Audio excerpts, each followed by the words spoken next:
The Freedom of Russia Legion has reportedly liberated its first Russian village. Is this the start of a liberation campaign of Russian sovereign territory, or is this just a little more trolling? Plus, are Russian voters finding their own ways to protest against Putin on the final day of his election? I'm Paul, U.S. Army combat veteran. Let's talk about it. So first, taking a look at the control map, the only two official changes to the front line are actually near Berdichi and Orlivka, but I don't worry too much about these because, again, as we talked about, this is just Russian forces sort of doing what they do, advancing incrementally up these small windbreaks and forested areas towards this river that, as we discussed, is likely the boundary that Ukrainian commanders are expecting to draw once Russian forces have completed or advanced more fully. Right now, I think Ukraine is still doing a defense in depth, and they are drawing Russian forces in, inflicting casualties, and stalling them out as other units prepare more involved defensive positions to the west of this river and canal system, right? Because Russia, it's going to be very difficult for Russia to conduct a river crossing. And you can see that this large, this is really more of a lake here. This is going to be almost impossible for Russia to cross, right? So this is not that worrying for Ukrainian forces.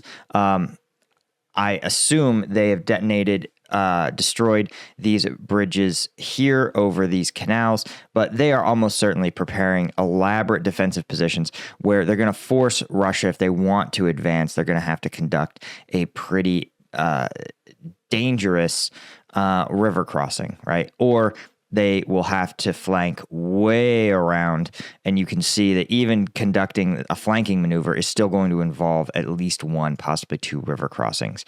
The only exception to this would be as if they moved their forces all the way north of Berdichi and tried to cross around here and then sort of flip Russian forces. But this is Ukrainian forces. This is just a maneuver that involves more work and like more dynamic maneuver than we've seen from really either side in this conflict. So again, the official movements to the front lines, very, very unexceptional, very, very untroubling, extremely just routine push and pull from this conflict. But where things get more interesting is over here, near the town of Voron.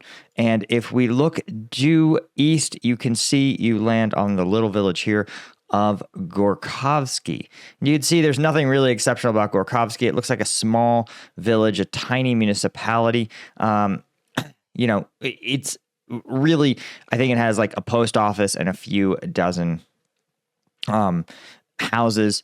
But where things get interesting is that, according to an official statement by the Freedom of Russia Legion, that they now have the village under their control, right? This is them in front of the administrative building of Gorkovsky, Belgorod Oblast. You could see them posed in the exact pose that you see Russian forces often take in conquered villages. You saw Wagner forces raising the Wagner flag in this exact manner when they took Bakhmut. So, basically every other town. Now, do I think that the Freedom of Russia Legion is looking to actually hold Gorkovsky? I don't. I don't think that's the case here. It is still too precarious, even though it's a border village, even though it has a relatively straight shot into Ukraine, right? It's got this rail line here. It still is, the Russian armed forces within Russia can still mobilize, can still push them out. And generally, we haven't seen the pro-Russian militia here, anti-Russian militia, we haven't seen them really meaningfully take and hold territory for any length of time. And so I think this is mostly symbolic. This is mostly meant to humiliate Putin, to let him know that, hey, his own territory is not invulnerable, and that even on the eve of his election, he still can't get the security that he promises, right? And when you're a dictator, you can't offer people freedom. You can't offer them, civil liberties, right? All you can do as a dictator is say, hey, if you give me this authority to be a dictator, I will offer you security and power. And if you can't give people that, it's, well, a bad sign for certainly a dictator. Guys, if you need the energy and focus, hopefully not to liberate your country, hopefully just to like work out more or do better at your job, normal people stuff, you might need some strike gum. Right? We are on Amazon now after like 6 months of effort. So if you go to Amazon, search Strike Gum, you'll see we are on there. This is the zero sugar energy drink alternative, right? We've got all the caffeine of an energy drink, zero sugar, a great mint flavor. The best part is you can just throw this in your gym bag, in your glove box, right? And one of these pieces will give you the same kick as an energy drink. So there's no reason not to, right? Go to strikegum.com. Thanks to all the people that have left Amazon reviews. Those things are essential, right? You guys know on Amazon that even if something has 5-star reviews, right? That's like the baseline to be considered a good product. And, I only want honest reviews. If you've had a good experience with Strike Gum, please let people know. I appreciate it, right? And I'll link it in the description. So what I thought was also interesting and worth talking about is that Russians are still trying to use their voice in the face of Putin's anti-democratic fake election. And as you can see here, right, another picture, we've seen dozens of pictures like this, where the polling stations have extremely directly involved military and police forces instead of the secret ballot that most democracies rely on, right? So that people know that they won't be penalized for voting for the wrong candidate. In Russia, they make sure that there are police or military there to make sure you vote for the right sort of candidate. Again, not that it matters because the ballot stuffing ensures that there's always enough votes for old Vladimir Putin. But that doesn't mean that the Russian opposition has abandoned their voice. Instead, what they have done, or what many of them have done, has shown up to vote at precisely 12 noon at their polling station. The idea is that suddenly, without a candidate to vote for, all they can do is demonstrate their sort of existence to not just their fellow Russians. The idea that there are lots of Russians who don't want to see Putin as candidate, but that there are but a reminder to the Kremlin that there is a large portion of Russians who do not want the current people in power to remain in power, right?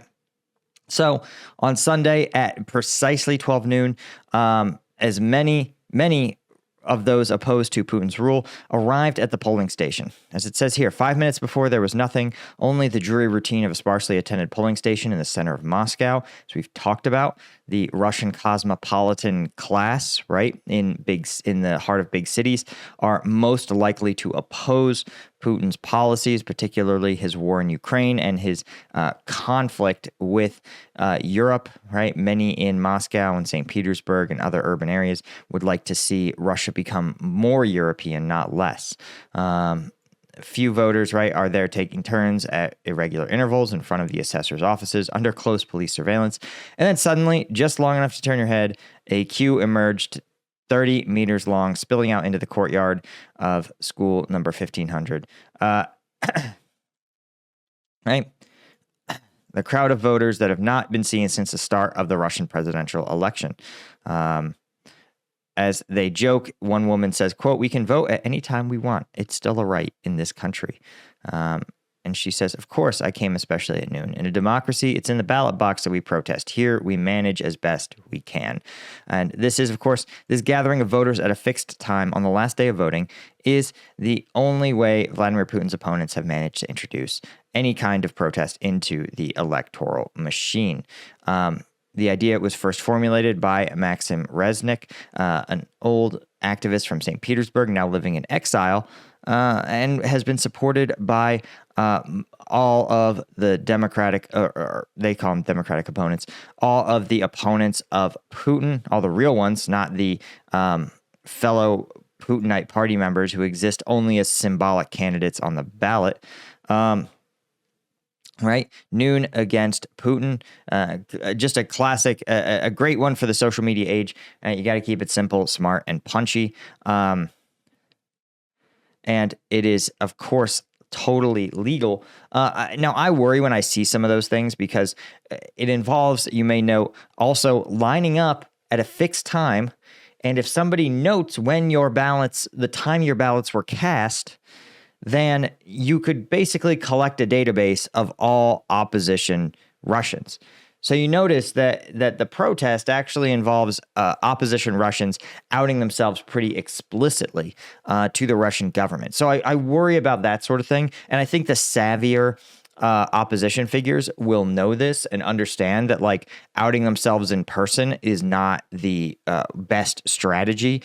But nonetheless, it's good to see Russians, I think, standing up for the fact that they at least trying to speak truth to power in the way that they can. And it's a reminder of those of us that still live in competitive electoral democracies that, you know, we have a right that we can recognize and we should use it. Anyway, guys, that's all I had. Thank you so much to the Colonel tier members of CombatVetNews.com. Thanks to our Lieutenant tier members and all the members of CombatVetNews.com. Check it out for those exclusive combat video breakdowns that I can't show you on YouTube. And hit like and subscribe.